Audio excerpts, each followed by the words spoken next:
ఒంగోలు ప్రకాశం భవనం వద్ద చలవిందని జిల్లా కలెక్టర్ తమీం అన్సారీ ప్రారంభించారు. అనంతరం కలెక్టరేట్లో ఏర్పాటు చేసిన హెల్త్ క్యాంప్ను ప్రారంభించారు.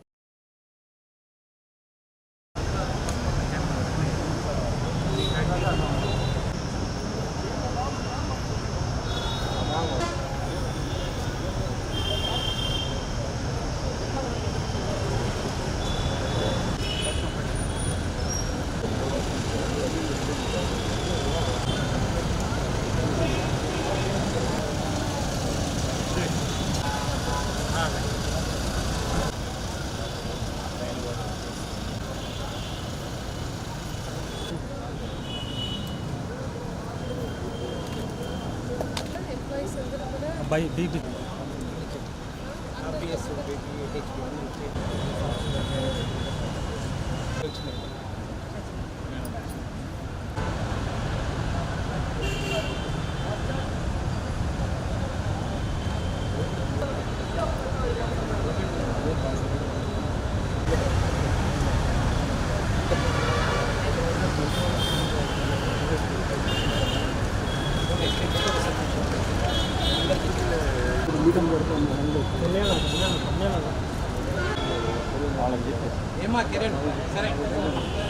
మే మంత్ 3rd సాటర్డే స్వచ్ఛాంధ్ర స్వర్ణాంధ్రలో భాగంగా మే మంత్ ఈ నెల బీట్ ద హీట్ అనే థీమ్తో ఈరోజు జిల్లా వ్యాప్తంగా అన్ని విలేజెస్లో అన్ని మండలాల్స్లో కూడా ఇక్కడ కలెక్టరేట్లో కూడా హీట్ వేవ్ సంబంధించిన అవగాహన కల్పించడం, అదేవిధంగా చలివేంద్రం స్టార్ట్ చేయడం, దెన్ మేజర్ ట్రాఫిక్ జంక్షన్స్లో గ్రీన్ షేడ్ నెట్స్ అది పెట్టడం, హెల్త్ క్యాంప్స్ కూడా, అంటే ఈ సమ్మర్ సీజన్లో హీట్ వేవ్స్ నుంచి ప్రొటెక్ట్ చేసుకోవడానికి ఎటువంటి ప్రికాషనరీ మెషర్స్ తీసుకోవాలనేది గురించి ప్రజలందరికీ కూడా అవగాహన కల్పించడానికి ఒక హెల్త్ క్యాంప్ కూడా అన్ని చోట్ల ఈరోజు పెట్టడం జరిగింది. ప్రజలందరూ కూడా ఈ సమ్మర్ సీజన్లో ఎక్కువ అంటే ఎండ ఎక్కువ ఉన్నప్పుడు బయటికి వెళ్ళకుండా, అదేవిధంగా white clothes, white caps, cotton dress వేసుకోవడం, ఎక్కువ డీహైడ్రేషన్ కాకుండా వాటర్ కన్జంప్షన్ని పెంచడం, ఇవి అన్నీ కూడా డిపార్ట్మెంట్ నుంచి అప్పుడప్పుడు ఎటువంటి ప్రికాషనరీ మెషర్స్ గురించి చెప్తున్నారో వాటి అన్నింటినీ కూడా మీరు పాటించాలని కోరుతున్నాను. అదేవిధంగా వల్నరబుల్ పాపులేషన్స్, ఎక్కువ చిన్నపిల్లలు, ఓల్డ్ ఏజ్ పీపుల్, ప్రెగ్నెంట్ లేడీస్ని కూడా ప్రత్యేకంగా వారిని దృష్టి పెట్టి వారిని హీట్ వేవ్స్ నుంచి కాపాడాలని కోరుతున్నాను. ఈరోజు ఇక్కడ కలెక్టరేట్లో కూడా ఇక్కడ ఉన్న అందరు సిబ్బంది కూడా ఇక్కడ బీపీ అదే విధంగా షుగర్ టెస్టింగ్ కూడా చేయడం జరుగుతున్నది. వైసీపీ ప్రభుత్వ హయాంలో లిక్కర్ స్కామ్ జరిగిందంటూ బురజల్లే ప్రయత్నం కూటమి ప్రభుత్వం కుట్ర చేస్తుందని వైసీపీ ప్రకాశం జిల్లా అధ్యక్షుడు బూచేపల్లి శివప్రసాద్ రెడ్డి ఆరోపించారు. స్థానిక జిల్లా పార్టీ కార్యాలయంలో మీడియాతో మాట్లాడారు. ఈ కార్యక్రమంలో జెడ్పీ చైర్మన్ బూచేపల్లి వెంకయ్యమ్మ, రాష్ట్ర అధికార ప్రతినిధి జూపూడి ప్రభాకర్, చుండూరు రవి, కటార శంకర్ తదితరులు బాగున్నారు.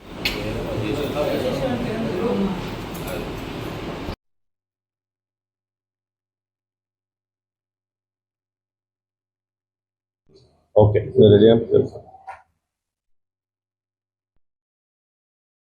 అందరికీ నమస్కారం. నిన్న జరిగిన మాజీ ఐఏఎస్ అధికారి ధనంజయ రెడ్డి గారు, అదేవిధంగా ప్రభుత్వ అధికారి అయిన కృష్ణమోహన్ రెడ్డి అరెస్టు, లిక్కర్కి వాళ్ళకి సంబంధం లేకపోయినప్పటికి కూడా కావాలని కక్షపూరితంగా ఈ ప్రభుత్వం వాళ్ళు అరెస్ట్ చేయడం నిజంగా బాధాకరం, పూర్తిగా ఖండిస్తున్నాము. అసలు ముఖ్యంగా గత వైఎస్ఆర్సీపీ ప్రభుత్వంలో చంద్రబాబు నాయుడు గారు కానీ వాళ్ళ కూటమి కానీ లిక్కర్ మాఫియా జరిగిందని చెప్పేసి రకరకాల ఆరోపణలు చేస్తున్నారు. అసలు బేసిక్గా గత ప్రభుత్వంలో ఉన్నప్పుడు పూర్తిగా డిస్టిలరీస్, ఏపీ డిస్టిలరీస్ మొత్తం గవర్నమెంటే అమ్ముతూ, షాపులు కూడా గవర్నమెంటే పెట్టి, అక్కడ ఉద్యోగాలు కూడా షాపులో డైరెక్ట్గా గవర్నమెంటే రిక్రూట్ చేసి మొత్తం గవర్నమెంటే పూర్తిగా అమ్ముతున్నప్పుడు అసలు లిక్కర్లో స్కామ్ యాడ్ జరుగుతుంది, ఎక్కడ అవినీతి జరుగుతుంది, కావాలని లేనిపోని కవ్వించుకొని మా ప్రభుత్వం గత ప్రభుత్వం మీద విమర్శలు, బురదజల్లే కార్యక్రమం తప్ప అవినీతికి ఎక్కడా తావులేనిది గత ప్రభుత్వంలో జగన్మోహన్ రెడ్డి గారు పూర్తిగా వ్యవస్థ మొత్తం గవర్నమెంట్ అధికారులు నడిపారు. కానీ చంద్రబాబు నాయుడు గారు వచ్చిన తర్వాత మద్యం మొత్తం ప్రైవేటీకరణ చేసి ఎక్కడ చూసినా సిండికేట్లు చేసి ఎంఆర్పి ప్రైజుల కన్నా వాళ్ళు ఒక బెల్ షాప్ పెట్టుకోవాలంటే 50,000 60,000, దాని మీద 20 రూపాయల నుంచి 50 రూపాయల దాకా లిక్కర్ రేట్లు పెంచి విచ్చలవిడిగా అవినీతి చేస్తూ అధికారులు చూస్తూ ఉండగానే ఇక్కడ నా దగ్గర ఒక బెల్ షాపు దృశ్యాలు కూడా మీకు చూపిస్తాం. ఇదొక బెల్ షాపు, చేమకుర్తి మండలంలో ఒక బెల్ షాపు. ఒక బార్ నడుపుతున్నట్టు బార్ నడిపి సాయంత్రం పూట విచ్చలవిడిగా రోడ్డు పక్కన బడన్ లేదు గుడెన్ లేదు, ఎక్కడ పెడితే అక్కడ విపరీతంగా మందు అమ్ముతూ ఎంతోమంది ప్రజల ప్రాణాలు గాలికి తీస్తున్నారు. ఇక్కడ జరుగుతుంది కానీ స్కాము. మా ప్రభుత్వంలో ఎప్పుడు స్కామ్ లేదు. అసలు కావాలని ఒక లేనిపోనిది కొత్త సృష్టించి జగన్మోహన్ గారి మీద బురజల్లే కార్యక్రమం చంద్రబాబు నాయుడు గారు చేస్తున్నారు. గతంలో స్కిల్ డెవలప్మెంట్ దాంట్లో చంద్రబాబు నాయుడు గారు 6 పనులు ఎన్నుకొని అది అరెస్ట్ చేస్తే కావాలని ఈ ప్రభుత్వంలో కూడా కొంతమంది అధికారులను అరెస్ట్ చేయాలని చెప్పేసి కావాలనే కుట్రపూరితంగా అరెస్టులు చేస్తున్నారు తప్ప, అది కాకుండా ఎలక్షన్లు అప్పుడు ఇచ్చిన హామీలను నెరవేర్చలేక, సూపర్ 6 నెరవేర్చలేక డైవర్షన్ పాలిటిక్స్ చేయాలి. ప్రజలు ఎక్కడ పోయినా మాకు స్కీములు రావట్లేదని రకరకాలు అడుగుతున్నారు కాబట్టి ఈ విధంగా డైవర్షన్ పాలిటిక్స్ చంద్రబాబు నాయుడు గారు చేస్తున్నారు. అదేవిధంగా మా ప్రభుత్వంలో లిక్కర్ బాగలేదు, లిక్కర్ నాణ్యత లేదని చెప్పేసి రకరకాల కామెంట్లు చేశారు. అంతకుముందు ఎన్ని డిస్టిలరీస్ ఉన్నాయో ఇప్పుడు అన్నీ డిస్టిలరీస్ ఉన్నాయి. అంతకుముందు ఏ డిస్టిలరీస్ నుంచో మద్యం సప్లై అయిందో బాటిల్తో సహా సేమ్ మందు కూడా ఇప్పుడు సప్లై చేస్తుంది. అప్పుడేమో లిక్కర్ బాగాలేదన్నాడు, ఇప్పుడేమో వాళ్ళు అమృతం పోషిస్తున్నారా? సేమ్ మందే పోషిస్తున్నారు కదా. కావాలని ఓట్ల కోసం, సీట్ల కోసం రకరకాల స్కాములు చేస్తున్నారు. బాబు గారు దయచేసి ఇచ్చిన హామీలు నెరవేర్చండి. లేనిపోని ఇటువంటి ఈ లిక్కర్ మీద కానీ మిగిలిన ఆస్పెక్ట్స్ మీద బురజల్లే కార్యక్రమం ఆపి పేద ప్రజల కోసం ఇచ్చిన హామీలు నెరవేర్చాలని వైఎస్ఆర్సీపీ తరఫున డిమాండ్ చేస్తుంది. ఒంగోలు జీజీహెచ్లో గుండెకు సంబంధించి శస్త్రచికిత్స విజయవంతంగా నిర్వహించినట్టు chief cardiologist doctor K Venkateswara Rao తెలిపారు. స్థానిక జీహెచ్లో మీడియా సమావేశంలో పాల్గొని మాట్లాడారు. ఈ కార్యక్రమంలో GGH superintendent doctor Yedukondalu, CSRMO doctor Madhavi, deputy superintendent doctor Namineni Kiran Kumar తదితరులు పాల్గొన్నారు.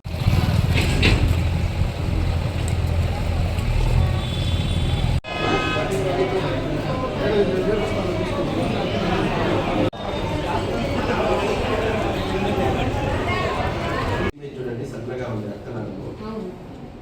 లీజన్ అని చూపించాను కదా, తర్వాత వైర్ పంపించాము. ఫొటోస్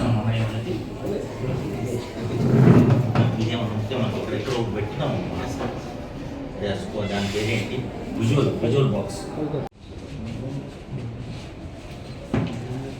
మధ్యకాలంలో ఒక 6 months 8 months నుంచి ఏంటంటే కొంచెం మనం కూడా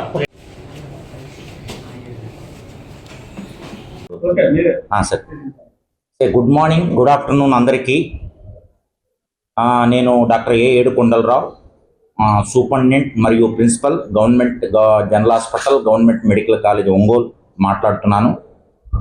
ఈరోజు మనం అందరం సమావేశమైనటువంటి ముఖ్య ఉద్దేశం ఏంటంటే, నిరంతరాయంగా మన హాస్పిటల్లో చేస్తున్నటువంటి అరుదైన సర్జరీలు, వాటి గురించి పత్రికా ప్రముఖంగా, మీడియా ప్రముఖంగా మీకు తెలియజేయాలని, దాని తర్వాత అది మన ప్రకాశం జిల్లా వాసులకు కూడాను ఈ విషయము అందరికీ తెలియజేయాలన్న ఉద్దేశంతోనే ఈ మీడియా సమావేశం కానీ, పత్రికా సమావేశం కానీ, ప్రెస్ మీట్ పెట్టడం జరిగింది. సో ఈరోజు చాలా ఆనందమైన రోజు అన్నమాట. లాస్ట్ వీకు మన గవర్నమెంట్ జనరల్ హాస్పిటల్ హిస్టరీలో కార్డియాలజీ డిపార్ట్మెంట్ వారు మొట్టమొదటి యాంజియోప్లాస్టీ అనే ట్రీట్మెంట్ చేయటం జరిగింది. మీకు తెలిసిందే, పోయిన నెలలో మనము గౌరవనీయులైనటువంటి మన హెల్త్ మినిస్టర్ గారి చేతుల మీదుగా క్యాత్ ల్యాబ్ని మనము ప్రారంభించడం జరిగింది. కానీ అంతకంటే ముందే ఒక నెల 2 నెలల నుంచి కూడా మన క్యాత్ ల్యాబ్తో యాంజియోగ్రామ్స్ కూడా చేస్తున్నాము. సో గౌరవనీయులైనటువంటి హెల్త్ మినిస్టర్ గారు లాస్ట్ మంత్ మనకు ప్రారంభోత్సవం చేయడం జరిగింది.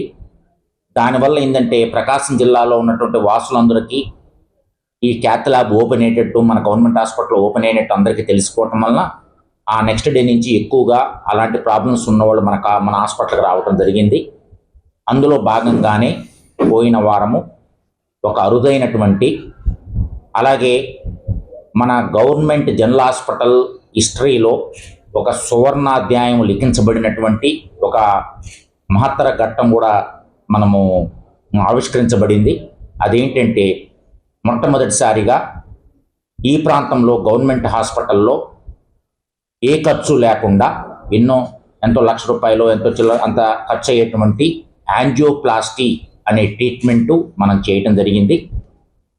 ఆ యాంజియోప్లాస్టీ అంటే ఏంటి, అసలు కార్డియాక్ పేషెంట్స్, అసలు మన దగ్గర హార్ట్ అటాక్తో బాధపడుతున్న వాళ్ళు ఎంతమంది ఉన్నారు, అలాగే ఇప్పుడు ఆ యొక్క స్టాటిస్టిక్స్ ఎలా ఉన్నాయి, అలాగే ఏ ప్రాజెక్ట్ కింద మనము ఈ క్యాత్ ల్యాబ్ కూడా స్టార్ట్ చేయడం జరిగింది, అలాగే ఇప్పటి వరకు ఎన్ని మనము యాంజియోగ్రామ్స్ చేశాము, అలాగే యాంజియోప్లాస్టీ గురించి అసలు ఏ కండిషన్స్లో మన ప్రకాశం జిల్లా వాసులకి ఏదైనా అనుమానాస్పదమైన లక్షణాలు ఎలాంటివి ఉంటే మా దగ్గరకు వచ్చి క్యాత్ ల్యాబ్ సర్వీసెస్ వాడుకోవచ్చు. ఇలాంటి విషయాలన్నీ ఇప్పుడు మీ ముందు మా government general hospital Ongole cardiology department అధినేత, head of the department associate professor అయినటువంటి వెంకటేశ్వరరావు గారు కూడా మీ ముందు మాట్లాడతారు.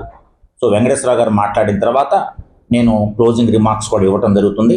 Now the mic is over to doctor K Venkateswararao, associate professor, department of cardiology. మేము పీజీ ఫండ్స్ కింద మాకు government medical college under the guidance of మా ప్రిన్సిపల్ గారు మాకు క్యాత్ ల్యాబ్ శాంక్షన్ చేయడం జరిగింది.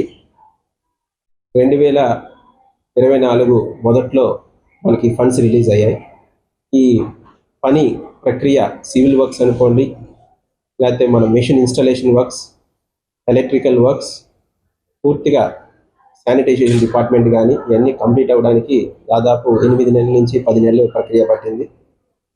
గత సంవత్సరం డిసెంబర్లో పూర్తి స్థాయిగా ఎలక్ట్రికల్ సప్లై వచ్చిన తర్వాత మేము జనవరి 2వ తారీఖున యాంజియోగ్రామ్ ప్రొసీజర్ అనేది స్టార్ట్ చేసాము. జనవరి 2న 2025వ సంవత్సరంలో ఆ రోజు మేము మిషన్ని ఎలా పనిచేస్తున్నది, మన హాస్పిటల్లో ఎలక్ట్రికల్ సప్లై కానీ పూర్తిగా ఉందా లేదా అనేది మేము చెక్ చేయడం జరిగింది. పేషెంట్కి కూడా ఎటువంటి ఇబ్బంది రాకుండా మొదటి యాంజియోగ్రామ్ పరీక్ష బాగా జరిగింది. పేషెంట్ కూడా సంతోషంగా డిశ్చార్జ్ అయ్యి ఇంటికి వెళ్ళారు. తదుపరి నుంచి మేము కరోనరీ యాంజియోగ్రామ్ ప్రొసీజర్స్ అనేవి మన గవర్నమెంట్ జనరల్ హాస్పిటల్లో స్టార్ట్ చేశాము. మన ప్రిన్సిపల్ సార్ పర్యవేక్షణలో మరియు సూపరింటెండెంట్ గారు మేడం గారు అప్పట్లో ఉన్నవారు మేడం గారి పర్యవేక్షణలో అన్నీ చేసుకుంటూ వెళ్తుండగా మన గవర్నమెంట్ పెద్దలు హెల్త్ మినిస్టర్ గారు, మన లోకల్ ఎమ్మెల్యే గారు, లోకల్ మినిస్టర్ గారు వాళ్ళంతా పర్యవేక్షణలో గత నెలలో మనం గొప్పగా క్యాత్ ల్యాబ్ని మన ప్రాంత ప్రజలకు, ప్రకాశం జిల్లా ప్రాంత ప్రజలకు అందుబాటులోకి తీసుకురావడం జరిగింది. ఈ ప్రక్రియలో భాగంగా మనకి యాంజియోగ్రామ్ జరిగిన వెంటనే కొంతమందికి స్టంట్ అనేది అవసరం ఉంటుంది. ఈ స్టంట్స్ అనేవి మన గవర్నమెంట్ హాస్పిటల్లో మన హాస్పిటల్ పెద్దలు టెండర్ ప్రక్రియ ద్వారా మనకి స్టంట్స్ని అందుబాటులో తీసుకొచ్చారు. స్టంట్స్ విషయం ముఖ్యంగా మీకు చెప్పదలుచుకున్నది ఏంటంటే, మన గవర్నమెంట్ హాస్పిటల్లో ప్రజెంట్ మనం వాడుతున్న స్టంట్స్ అనేవి ప్రఖ్యాతిగాంచిన జయదేవ హాస్పిటల్, ఏదైతే దక్షిణ భారతదేశంలో మనం ఒక గుండె విభాగానికి ప్రఖ్యాతిగాంచిన హాస్పిటల్గా బెంగళూరులో జయదేవ హాస్పిటల్ భావిస్తాము. అక్కడ వాడే స్టంట్స్నే మన గవర్నమెంట్ హాస్పిటల్లో అందుబాటులో ఉంచాము. మనం ఇక్కడ వాడుతున్న స్టంట్స్ ప్రఖ్యాతిగాంచిన ప్రైవేట్ హాస్పిటల్స్, విజయ హాస్పిటల్ చెన్నై, అక్కడ కూడా వాడుతున్న స్టంట్స్ మన గవర్నమెంట్ హాస్పిటల్ ఒంగోలులో అందుబాటులో ఉంది. కాబట్టి నేను ఈ మీడియా ప్రముఖంగా ప్రకాశం జిల్లా ప్రజలకు చెప్పదలుచుకుంది ఏంటంటే, గవర్నమెంట్ జనరల్ హాస్పిటల్లో అందుబాటులో ఉన్నటువంటి స్టంట్స్ అనేవి చాలా నాణ్యమైన స్టంట్స్, ప్రఖ్యాతిగాంచిన హాస్పిటల్స్లో వాడుతున్న స్టంట్సే మనం గవర్నమెంట్ ప్రక్రియ, టెండర్ అనే ప్రక్రియ ద్వారా తీసుకొని అవసరమైన పేషెంట్స్కి వాడటం జరుగుతుంది. కాబట్టి ఇవి చాలా నాణ్యమైన స్టంట్స్ మన గవర్నమెంట్ హాస్పిటల్లో ఉన్నాయి అనేది ఈ మీడియా ద్వారా నేను మన ప్రకాశం జిల్లా ప్రాంత ప్రజలకు తెలియజేసుకుంటాను. తర్వాత పేషెంట్ గురించి మాట్లాడితే, మనకి గుండె ఓపీ గురువారం రోజు వచ్చారు మన హాస్పిటల్కి. ఆ ప్రసాద్ అనే పేషెంట్కి నేను ఆ రోజే చెప్పాను, అయ్యా నీకు గుండెపోటు ఉంది ఈసీజీలో, మీరు అడ్మిట్ అవ్వాలి. మీరు అడ్మిట్ అయ్యి తద్వారా అవసరమైన పరీక్షలన్నీ మన గవర్నమెంట్ హాస్పిటల్లో ECG, 2D echo machine, coronary angiogram, coronary stenting అనే అన్నీ ఉన్నాయని వివరించాను. తను కొన్ని పర్సనల్ రీజన్స్ వల్ల నేను ఒక్కరోజు ఆగొస్తాను సార్ అన్నాడు. ఏమైందో ఏమో వెంటనే శనివారం పరిగెత్తుకుంటూ వచ్చాడు మా క్యాజువాలిటీ డిపార్ట్మెంట్కి. క్యాజువాలిటీ డిపార్ట్మెంట్కి వచ్చిన తర్వాత మా క్యాజువాలిటీ డిపార్ట్మెంట్లో ఉండేటటువంటి ఎమర్జెన్సీ డాక్టర్లు అందరూ కూడా టైంకి రెస్పాండ్ అయ్యి ఆ పేషెంట్కి అవసరమైన ఇంజెక్షన్స్, ట్యాబ్లెట్లు అన్నీ అందజేశాము. తద్వారా మేము కార్డియాలజీ డిపార్ట్మెంట్కి రిఫర్ చేయగా మేము చూసుకొని అడ్మిట్ చేసుకున్నాము ఆ పేషెంట్ని. అలా అడ్మిట్ అయిన ప్రసాద్ అనే పేషెంట్కి మేము 12వ తారీఖున యాంజియోగ్రామ్ పరీక్ష చేశాము. కుడివైపు రక్తనాళంలో బ్లాక్ ఉందని వాళ్ళ బంధువులకి తెలియజేశాము. తెలియజేసిన తర్వాత స్టంట్ అనేది పెట్టాలి, అది పెడితే అతనికి భవిష్యత్తు బాగుంటుంది, ప్రాణహాని కూడా జరగదు అని వివరించాము. దానికి వాళ్ళ బంధువులందరూ అంగీకరించి మాకు కన్సర్న్ తెలిపిన తర్వాత, ఆ కన్సర్న్ తీసుకున్న తర్వాత మేము 13వ తారీఖు యాంజియోప్లాస్టీ ప్లాన్ చేశాము. యాంజియోప్లాస్టీ ప్రక్రియలో మనకి గవర్నమెంట్ హాస్పిటల్లో అవసరమైన వైర్లని, బలూన్లని, స్టంట్లని అన్నీ కూడా అందుబాటులో ఉన్నాయి కాబట్టి ఆ పేషెంట్కి దాదాపు మేము 110, 2, 8 ఇలా 2 రకాల సైజు బెలూన్స్ వాడాము. ఆ సైజు బెలూన్స్ ఒక్కొక్కటి కూడా సుమారు 30,000 నుంచి 40,000 అవుతుంది. ఆ 2 బెలూన్స్ ద్వారా ఎక్కడైతే రక్తనాళం పూడిక ఏర్పడిందో దాన్ని వెడల్పు చేశాము. వెడల్పు చేసిన తర్వాత 2.5 x 28 అనే సైజు స్టంట్ పెట్టాము. ఇలా 2 బెలూన్స్ వాడి తర్వాత స్టంట్ అమర్చాము.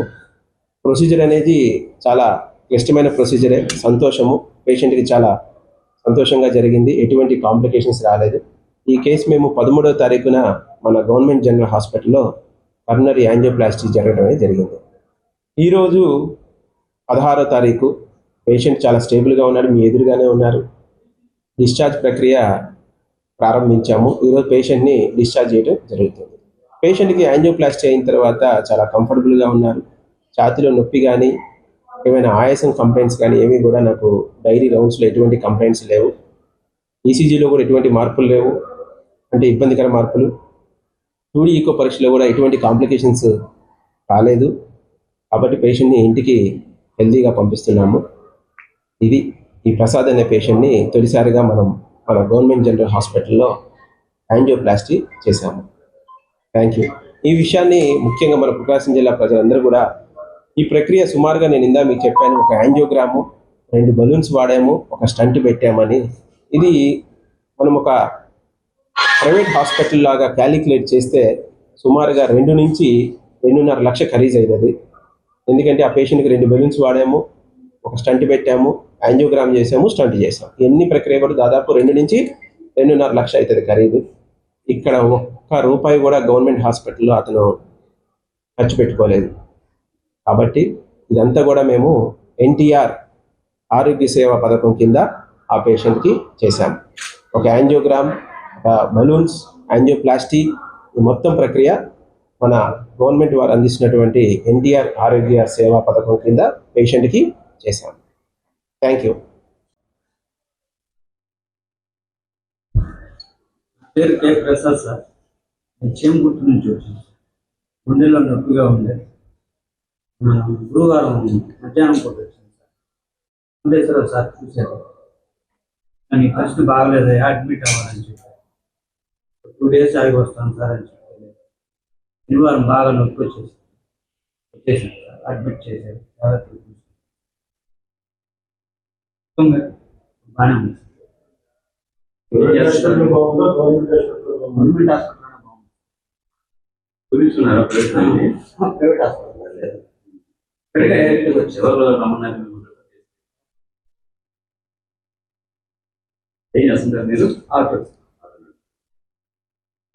ఒక ఆధార్ కార్డు, ఎన్టీఆర్ వైద్య సేవా కార్డు, ఒక మొబైల్ ఫోన్ తెచ్చుకోండి. సో దానివల్ల ఏంటంటే ఈ యొక్క సేవలు చాలా తొందరగా అందే అవకాశం ఉంటుంది. నాకు ఈ అవకాశాన్ని ఇచ్చినటువంటి మీడియా వారందరికీ పేరు పేరున ధన్యవాదాలు తెలుపుకుంటూ నేను ఇంతటితో ముగిస్తున్నాను. అందరం కలిసి పార్టీ అభివృద్ధి కృషి చేయాలని నగర పార్టీ అధ్యక్షుడు కటారి శంకర్ అన్నారు. జిల్లా పార్టీ కార్యాలయంలో నగర పార్టీ అధ్యక్షుడిగా 2వసారి ఎన్నికైన సందర్భంగా మీడియాతో మాట్లాడారు. ఈ కార్యక్రమంలో ఒంగోలు అసెంబ్లీ ఇన్ఛార్జ్ చుండూరు రవిబాబు తదితరులు బాగున్నారు.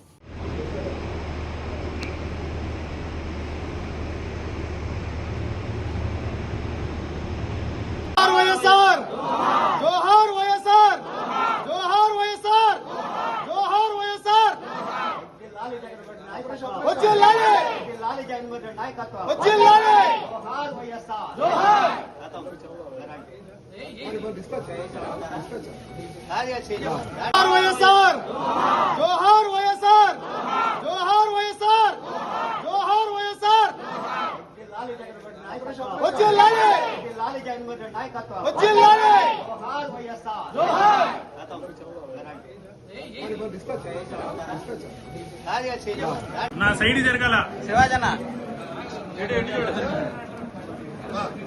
అన్న ఇటు తిప్పన్న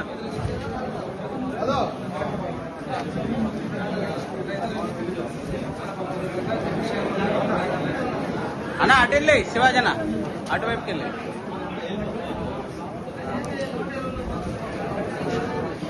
ఇతనేంది బ్రదర్ ఇది కొద్దిగా అడ్డం జరగరా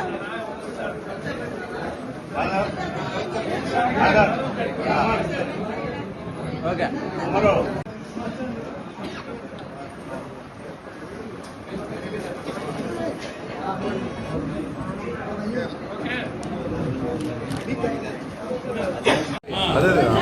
ఒకసారి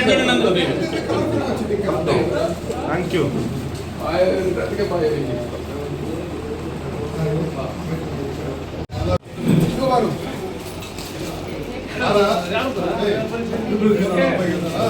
రెండోసారి నగరాధ్యక్షులుగా నన్ను నియమించినందుకు జగన్మోహన్ రెడ్డి గారికి, అదేవిధంగా జిల్లా అధ్యక్షులు శివప్రసాద్ రెడ్డి గారికి, వైవి సుబ్బారెడ్డి గారికి, రీజనల్ కోఆర్డినేటర్ ఆరుమూరి నాగేశ్వరరావు గారికి, అదేవిధంగా చెవిరెడ్డి భాస్కర్ రెడ్డి గారికి, ఒంగోలు ఇన్ఛార్జ్ చుండూరు రవిబాబు గారికి కృతజ్ఞతలు తెలియజేస్తున్నాను. గతంలో అధికారంలో ఉన్నప్పుడు సిటీ ప్రెసిడెంట్గా చేశాను, కానీ ఇప్పుడు ప్రతిపక్షంలో ఉన్నాం.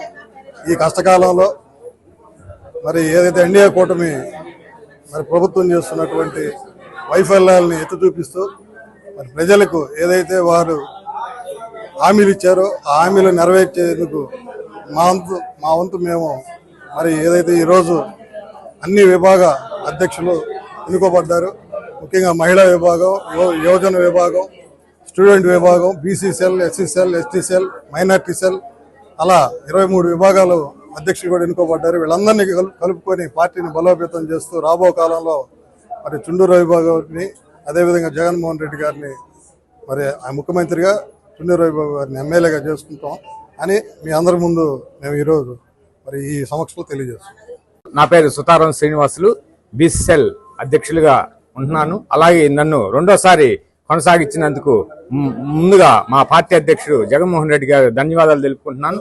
అలాగే ఇక్కడ జిల్లా అధ్యక్షులు బూచపల్లి శివప్రసాద్ రెడ్డి అన్న గారికి, అలాగే ఒంగోలు నియోజకవర్గ ఇన్ఛార్జి చుండూరు రవీణ గారికి, అలాగే సిటీ ప్రెసిడెంట్ మా అన్న శంకరన్న గారికి, అలాగే నాకు ఈ పదవి రావడానికి సహకరించిన మన వైఎస్ఆర్సీపీ నాయకులందరికీ కృతజ్ఞతలు తెలుపుకుంటూ, నాకు ఈ అవకాశాన్ని ఇచ్చిన అందరికీ ధన్యవాదాలు తెలుపుకుంటూ, అలాగే నా మీద ఉంచిన ఈ బాధ్యతని భక్తి శ్రద్ధలతో నిర్వర్తిస్తానని సభాముఖంగా తెలియజేస్తూ ఇక్కడ విచ్చేసిన విలేకరుల మిత్రులకు అందరికీ అభినందనలు. ప్రకాశం జిల్లా ఈదుమూడి గ్రామంలో నూతనంగా ఏర్పాటు చేసిన ఎన్టీఆర్ కాంస్య విగ్రహ ఆవిష్కరణ కార్యక్రమం ఘనంగా జరిగింది. ముఖ్య అతిథులుగా సంతోషపడి MLA BN Vijay Kumar, Chirala MLA Malakondaiah, మాజీ ఎమ్మెల్యే బాచిన చించుగడ్డయ్య హాజరయ్యారు.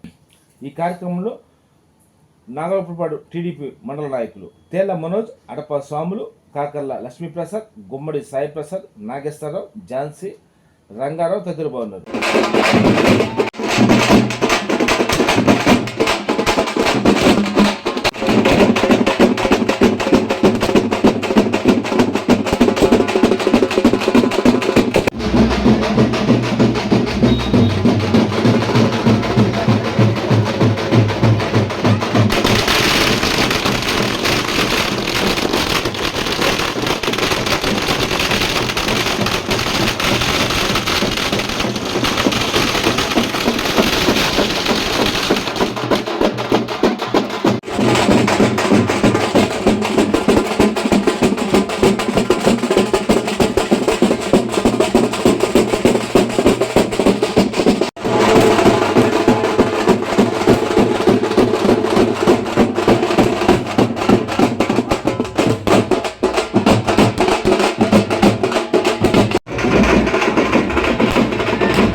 శ్రీ డాక్టర్ నందమూరి తారక రామారావు గారి కాంస్య విగ్రహం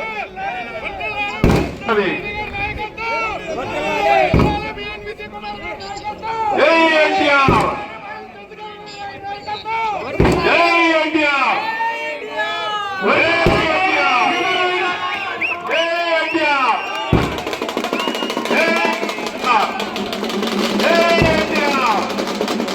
జై ఎన్టీఆర్, జై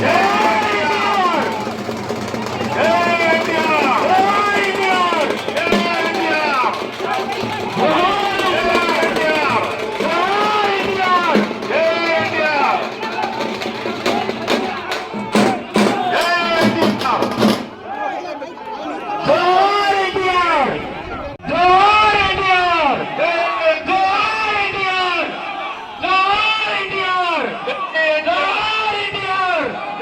ఎన్టీఆర్,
బుద్ధిలోనే కామేపల్లి సీతారాం గారి నాయకత్వం, బుద్ధిలోనే కామేపల్లి సీతారాం గారి నాయకత్వం.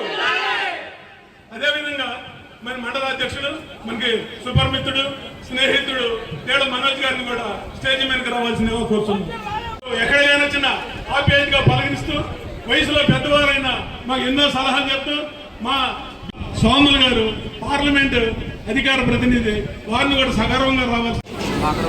విగ్రహ ఆవిష్కరణ కార్యక్రమానికి చేసిన పెద్దలు, మాజీ ఎమ్మెల్యే కరటయ్య గారు, అదేవిధంగా ఇప్పుడు వరకు ఉన్న మన చీరాల ఎమ్మెల్యే కొండయ్య గారు, మండల పార్టీ ప్రెసిడెంట్ మనోజ్ గారు, అదేవిధంగా మన సభా అధ్యక్షులు నాగేశ్వరరావు గారు, పార్టీ ప్రెసిడెంట్ వీరాంజనేయులు గారు, దాని తర్వాత తెలుగుదేశం పార్టీ నాయకులు సాయి గారు, చిన్న గారు, స్వామి గారు, మరీ ముఖ్యంగా ఝాన్సీ గారు, మరీ ముఖ్యంగా ఈ గ్రామ వాస్తులు,